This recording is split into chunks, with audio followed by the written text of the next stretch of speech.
Welcome to my physical wellness journey. This is episode 3. Today we're going to talk about why it's important to get the right amount of sleep. Last video I did like a nighttime routine, but I didn't talk that much about why I started getting so meticulous about my routine at night. And the thing is, for a lot of years, I was used to sleeping at the very most 5 or 6 hours. There was a lot of times I was sleeping like 4 hours a night. And, sometimes I thought that was okay. Sometimes I could tell I was getting run down. But it really started to hit me at a certain point, and it started to hit me more when I started to actually track my sleep and using this device called Whoop, which I might have to do a whole video on Whoop and how it works and how it's benefited me and just giving them a rundown of exactly what it does. But part of what it does is it tracks your sleep and it lets you know, based on the data that it pulls from tracking your heart rate and your stress levels, it lets you know how much you've recovered from the strain of the previous day. And having a visual representation of the amount of sleep I was getting and then correlating that to how tired and run down I would feel, it really showed me what an impact the amount of hours of sleep I was getting and the quality of sleep, more importantly. Because this thing even tells you if you're in REM sleep. It tells you all of that. It tells you your respiratory performance. So it tells you how many wake events you have in the middle of the night. So it really gives you an in-depth analysis of if you're getting enough sleep or not. And it's actually really eye-opening, no pun intended. It really was a rude awakening to see that even though I thought my sleep was okay, that it really was affecting me, the fact that I wasn't actually getting enough sleep. So when I started to actually do a few things, I started making a few changes in my sleep routine, and then I started seeing that I was getting enough sleep and how much better I felt.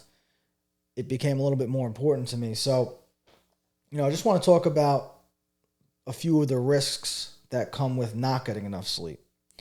So some of the risks that have been found is that it actually decreases your focus and productivity. So you might think that you sleep 2 hours less, you have 2 more hours to work throughout the day, but your performance is actually going to decrease. Okay, so that's not only going to be your physical performance, it's going to be your mental performance as well. So the other thing too is I'm making this as part of my physical wellness journey, even though we're talking a little bit about mental as well. Um, that's another thing that came into play here is, I was busting my ass in the gym and, having knowledge of the fact that sleep is a lot of the time when your muscles are recovering. I'm, thinking to myself, if I'm going to put in all this work in the gym, I want to make sure that I'm going to get the best results I could possibly get. And part of that is sleep. All right. So if you don't get enough sleep, you could experience anxiety, irritability, weakens your immune system. You also have an increased risk of obesity, diabetes, and heart disease. So, these are all things that could happen to you if you're not getting enough sleep. I was affected by at least the irritability, the decreased focus and productivity, possibly my immune system. That's, could be, could not be, but at the very least, I was feeling some of these symptoms, just to shed the light on the benefits of when you do get enough sleep.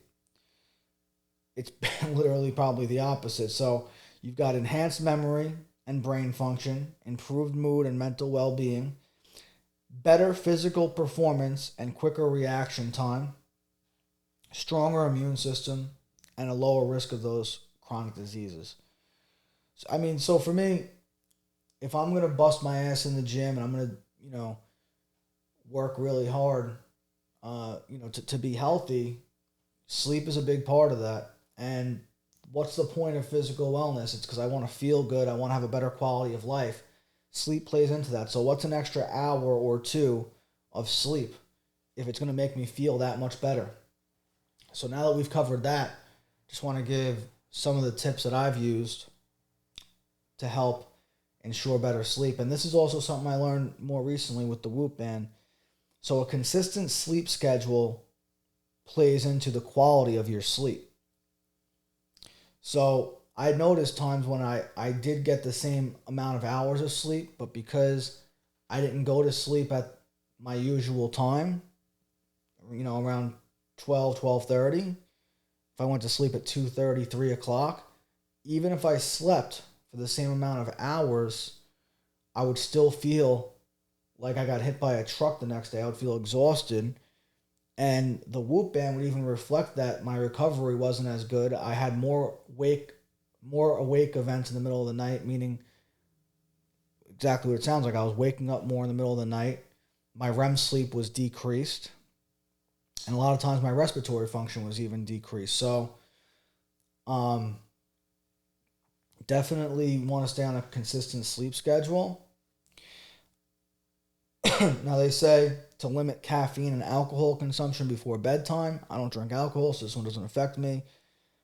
I usually stop drinking caffeine at some time during work hours, so definitely not when I'm getting ready for bed. Honestly, that one doesn't really affect me as much. If I go out to dinner and I have a cup of coffee at the end of dinner, usually doesn't affect me getting to sleep, especially hot coffee, and that's something that I've always had. Like, I feel like iced coffee wakes me up a lot more than hot coffee does. Hot coffee is kind of like a relaxing thing for me. But I don't know, comment if that makes sense to you. And, they say to limit screen time before bed. Now, if you must use your cell phone or a computer before you're going to bed, it could help if you use blue light glasses. And I had a pair of blue light glasses because there was time that I was doing work in the social media company I built where I was using my phone a lot more, and I realized my eyes were getting strained. And so I bought a pair of blue light glasses. So I've had them around, and it just made sense to me when I saw somebody on TikTok was talking about making sure to use blue light glasses if you have your phone on before bed. So I started doing that. I made a lot of changes at the same time, so I can't give credit to one thing over another, but they say it helps. I think my sleep is a lot better now than it was, and it's one of the many things that I've been doing.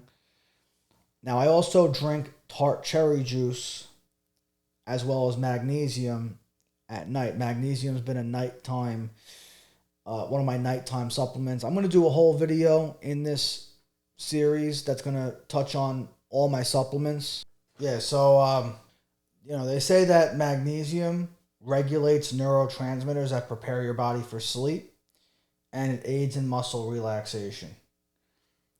I'll say this, from the first day that I started drinking this drink that I have, check out my other video with my nighttime sleep routine, and you'll see the whole recipe, how I make it.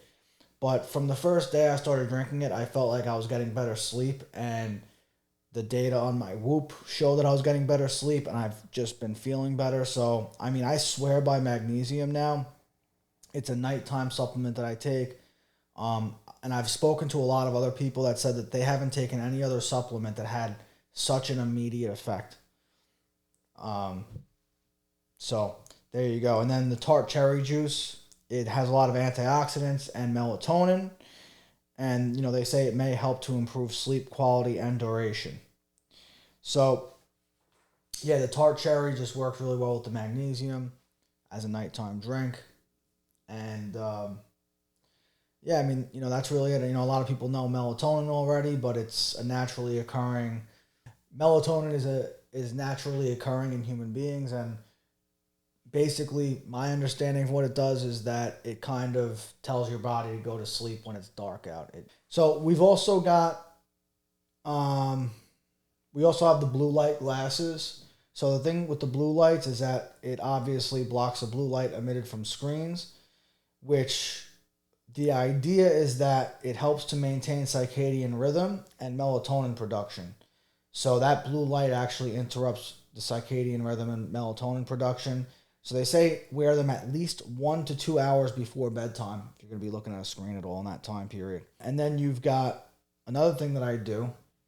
If you saw my video previously, that you would the one where I give my sleep routine, where I make my cherry drink, my Tart Cherry Magnesium drink, is I use a sleep mask. That's pretty obvious. It blocks out light, which enhances melatonin production. The melatonin is produced when it's dark, and it helps you get tired so you go to sleep. So it could help with your deeper sleep stages, which is what I noticed when I use the sleep mask. Not only do I have an easier time falling asleep, but I think I stay asleep better, and I just feel more refreshed at the end of my sleep. And, it's useful for irregular sleep schedules or bright sleeping environments. It's awesome on an airplane. If you can't sleep on a plane, try that. Definitely like and share this video if you found this one helpful. I also want to hear your sleep time routine and any sleep tips that you have, so leave those in the comments. If you want to see more content like this that's just focused on physical wellness, which I'm going to talk about my exercise routine, what I eat, all kinds of things like that, definitely subscribe. And if you want to see my other types of content, you can see my other social media platforms. I'm going to leave that in the description too. You can follow me on Instagram, TikTok. You're going to see other different types of content on those platforms. So, yeah, definitely appreciate you guys watching, and I'll see you next week.